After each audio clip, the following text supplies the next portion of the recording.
নমস্কার বন্ধুরা। 2024 তো শেষ হতে চলল, কিন্তু আমি নতুন করে একটা ভাবনা ভাবলাম, তাই আজ নিয়ে চলে এলাম আমার নতুন চ্যানেলের প্রথম রেসিপি মেথির পরোটা। আশা করি তোমাদের সবার ভালো লাগবে। চলো দেখা যাক মেথির পরোটা করতে ইনগ্রিডিয়েন্টসগুলো আমরা কিভাবে নেব। প্রথমে নিয়ে নিয়েছি মেথি শাক। এই মেথি শাকটা এক আঁটি মেথি শাক, এই কাপের 1 কাপ হয়েছে ছাড়িয়ে কেটে ধোয়ার পর। তারপর নেব 1 কাপ আটা, 1 কাপের একটু কম ময়দা, আর একটু হেলথ বেনিফিট অ্যাড করার জন্য 4 চামচ বেসন, 1 চামচ জোয়ান একটু হাতে ক্রাশ করে নিয়েছি, নুন স্বাদ মতো, 4টে থেকে 5টা 1 ইঞ্চি সাইজের লঙ্কা, এবং যে চামচের মাপ নিয়েছি এটা হচ্ছে এই চামচটা। তোমরা তোমাদের মতো চামচের মাপ নিতে পারো। চলো এবার মেথির পরোটা শুরু করা যাক। প্রথমে আমি 3 রকমের ড্রাই ইনগ্রিডিয়েন্টস আটা, ময়দা আর বেসন একসাথে মিক্স করে নিচ্ছি।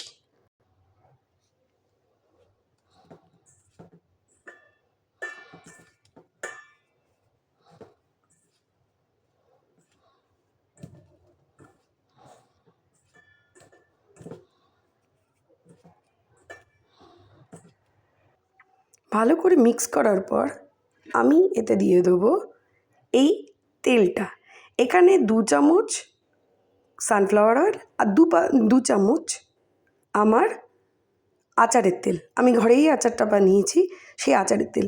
এই আচারের তেলটা দিলে এর টেস্টটা একটু অন্যরকমভাবে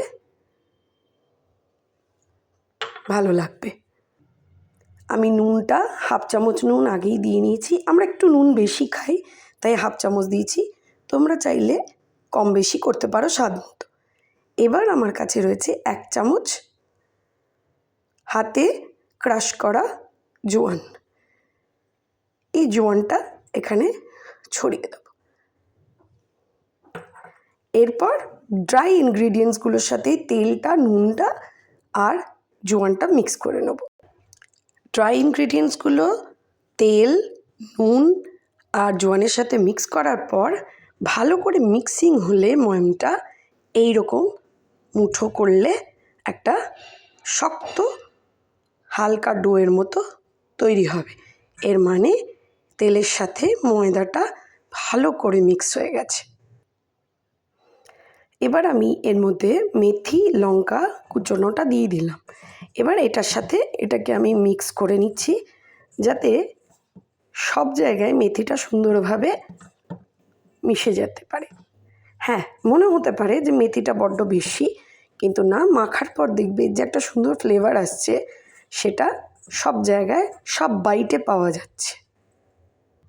দেখো, মিক্স করার পর প্রত্যেকটা মেথি পাতার সাথে ময়দাগুলো সুন্দরভাবে মিক্স হয়ে গেছে। এবার এই 1 কাপ জল নিয়েছি আমি, এটা দিয়ে এই ডোটা বানিয়ে নেব। এই জলটা তোমরা উষ্ণ গরম জলও নিতে পারো, যদি রেস্ট না করাতে পারো ডোটাকে। আমি ডোটাকে অন্ততপক্ষে 1 থেকে 1.5 ঘন্টা ডো রেস্ট দিতে পারবো, তাই জন্য আমি নর্মাল জল নিয়েছি। ডোটা তৈরি হয়ে গেছে। যেহেতু আমি একে রেস্ট দেবো, তাই এইরকম কনসিস্টেন্সিতে ডোটাকে আমি তৈরি করেছি।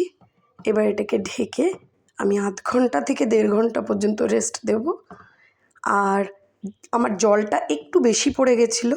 জল 1 কাপ পুরো লাগবে না, 1/2 কাপের একটু বেশি লাগবে, কিন্তু আমার একটু বেশি পড়ে যাওয়াতে 1 মুঠো আটা আমি আরও এতে অ্যাড করে এই কনসিস্টেন্সি ডোটা বানিয়ে নিয়েছি।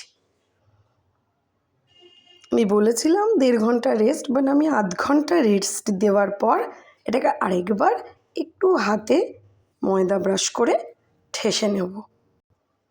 ঠেসে নেবার পর এটা এরকম। এবার আমরা নিজেদের পছন্দের মতো সাইজের লেচি কেটে নেব। আমরা ওটাকে আরেকবার ঠেসে নিয়ে এই রকম সাইজের লেচিগুলো কেটে নিয়েছি।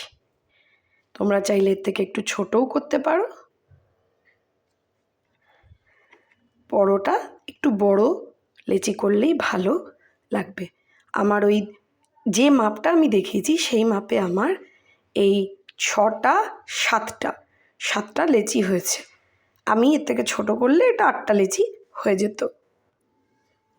আমি একটা লেচি আটা একটুখানি ডুবিয়ে বেলে নেব। আমি পরোটা সাধারণত আটার সাহায্যেই বেলে থাকি, তেল ব্যবহার করি না। এইভাবে বেলতে বেলতে আমরা একটা মোটামুটি পাতলা মোটার মাঝামাঝি এবং পরোটা বেলে নেব। পরোটাটা বেলা হয়ে গেছে, এবার এটা আমি তাওয়াতে দিয়ে দেবো। আমি তাওয়া আগেই গরম বসিয়ে দিয়েছি। তাওয়া গরম হয়ে গেছে, আমি এটা তাওয়ার ওপর দিয়ে দেবো। আমি আগে পরোটাগুলো একটু সেঁকে নিই, তাতে তেল কম হয় এবং ভালো ভাজা হয়। এটা যতক্ষণ ড্রাই ভাজা হচ্ছে বা ড্রাই রোস্ট হচ্ছে ততক্ষণ আমি আরেকটা বেলে নেব। আমি একসাথে দুটো ড্রাই রোস্ট করে নিচ্ছি। ঠিক এইভাবে আরেকটু এটা ভাজা হবে, তাহলে তেলে দেওয়ার পর আরও সুন্দর ফুলে উঠবে। বন্ধুরা, এইরকম একটু লাল লাল ছিটে ছিটে হয়ে গেলে এটা মোটামুটি ভাজা হয়ে এসেছে।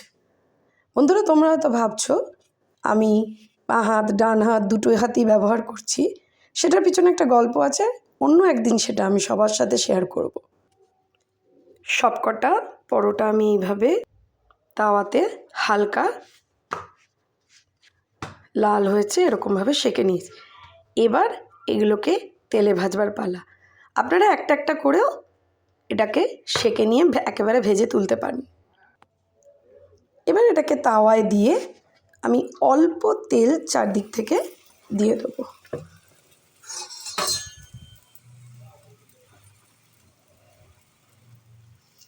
দেখবে তেল দিলেই কর্নারগুলো আস্তে আস্তে ফুলে উঠবে। একেবারে খুব বেশি তেল আমরা দেব না, অল্প অল্প করে তেল দেব যতক্ষণ অবধি ঠিক করে ভাজা না হচ্ছে। তবে হ্যাঁ, অল্প অল্প করে দেব মানে অনেকটা নয়, দু পিঠ ভাজার সময় যতটুকু তেল প্রয়োজন ততটুকুই দেব।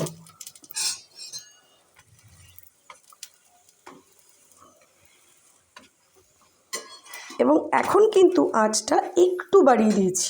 শেখার সময় আঁচটাকে আমরা একদম লো রেখেছিলাম, কিন্তু এখানে ভাজার সময় আমরা এটাকে মিডিয়াম করে দেবো। এবং একটু চেপে চেপে ভাজলে কর্নারগুলো ফুলে উঠবে এবং ভালো ভাজাও হবে, কাঁচা থাকবে না। দেখো বন্ধুরা, একটা আমার পরোটা ভাজা হয়ে গেছে, এটা আবার তুলে নেব এবং বাকিগুলো ঠিক এইভাবেই ভেজে নেব। ঠিক একই রকমভাবে চারিদিক থেকে একটু তেল দিয়ে নেব। তোমরা চাইলে একবারই তেল দিতে পারো, যদি আরও কম তেলে করতে চাও কোনো অসুবিধা নেই। যেহেতু আমরা একবার সেঁকে নিয়েছি, তাতে ভাজা হওয়াতে কোনো অসুবিধে হবে না। কারণ তেল বেশি খাওয়া খুব একটা শরীরের পক্ষে ভালো না, তাই জন্য আমরা এটা যতটা কম তেলে সম্ভব আমরা ভাজবো।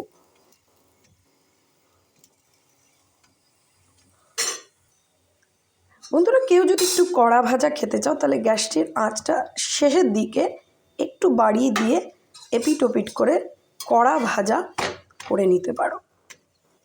এটা যার যার নিজের পছন্দের ওপর নির্ভর করছে। কেউ একটু বেশি ভাজা খায়, একটু কম ভাজা খায়, সেই অনুযায়ী তোমরা আঁচটা বাড়িয়ে নিয়ে একটু বেশি ভাজা করে নিও।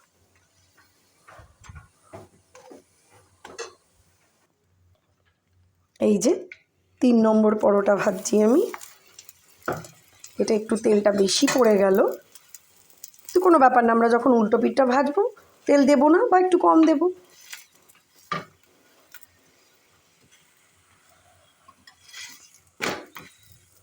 এটা একটু কড়া ভাজা করব, কারণ আমি একটু কড়া ভাজা ভালোবাসি। দেখো উল্টো পিঠে সেরকমভাবে আমি এখনও তেল দিইনি, প্রয়োজন হলে একটু দেব। উল্টো পিঠে একটু বেশি ড্রাই লাগছে, তাই একটুখানি তেল ছড়িয়ে সেটা মাখিয়ে দেব, দিয়ে উল্টে দেব। গ্যাসের আঁচটা কমিয়ে দেবো, তখন এক পিঠ খুবই কড়া ভাজা হয়ে গেছে।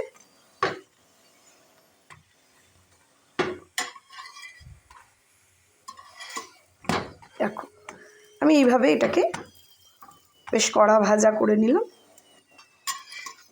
তোমরা কড়া ভাজা না খেলে তোমরা মিডিয়াম ভাজাই করবে।